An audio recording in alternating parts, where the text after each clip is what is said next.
Hi friends, இன்றைக்கி நம்ம கிச்சனில் திருநெல்வேலியில் கல்யாண வீடுங்களில் ஸ்பெஷலாக செய்யக்கூடிய மட்டன் தக்கடி தான் செய்ய போகிறோம்.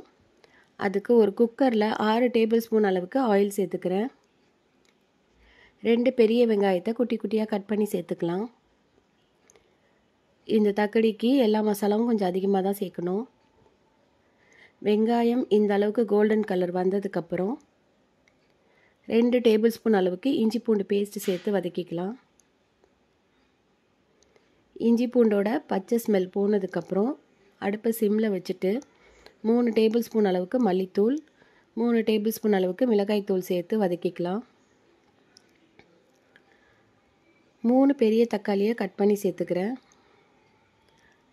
1/2 டீஸ்பூன் அளவுக்கு மஞ்சள் தூள், 1/2 டீஸ்பூன் அளவுக்கு கரம் மசாலா, 1 டேபிள் ஸ்பூன் அளவுக்கு உப்பு, இது எல்லாத்தையும் சேர்த்து நல்லா வேக விடலாம். 1 கிலோ அளவுக்கு மட்டனை கழுவி சேர்த்துக்கிறேன். 2-3 நிமிஷம் மசாலாவில் வேகட்டும். வெந்ததுக்கப்புறம் 1 லிட்டர் அளவுக்கு தண்ணி சேர்த்து 6 விசில் வச்சு 80% குக் பண்ணி எடுத்துக்கலாம். மீதி 20% நம்ம தக்கடி வேக வைக்கையில் வெந்துடும். இப்போ குக்கரை ஓப்பன் பண்ணி பார்க்கலாம். மட்டன் 80% குக் ஆயிடுச்சு.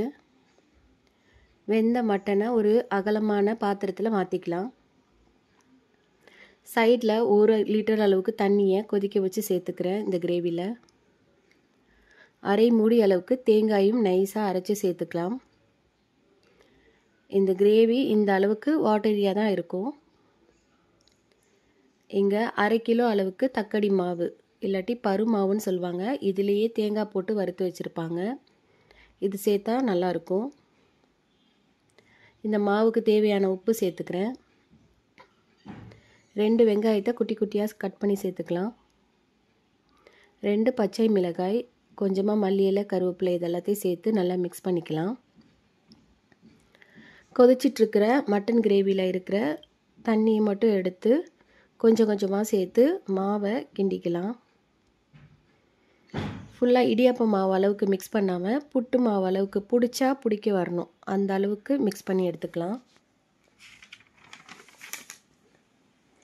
நம்ம கிரேவியில் 4 பச்சை மிளகா, 1 டேபிள் ஸ்பூன் அளவுக்கு மல்லித்தூள், உப்பு கரெக்டாக இருக்கான்னு செக் பண்ணிவிட்டு உப்பு பத்தலைன்னா சேர்த்துக்கோங்க. இது எல்லாத்தையும் ஒரு 5 மினிட்ஸ் கொதிக்க வச்சுக்கலாம்.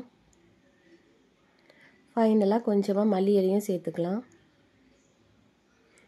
இப்போ நம்ம மிக்ஸ் பண்ணி வச்ச மாவு ஆறி இருக்கும், அதை நம்மளுக்கு தேவையான சைஸில் பால்ஸாக உருட்டிக்கலாம். ரொம்ப அழுத்தம் கொடுத்து உருட்டக்கூடாது, உள்ளக்க வேகாமல் போயிடும். கொஞ்சமாக ப்ரெஸ் பண்ணி விட்டு பால்ஸாக பிடிச்சிக்கலாம்.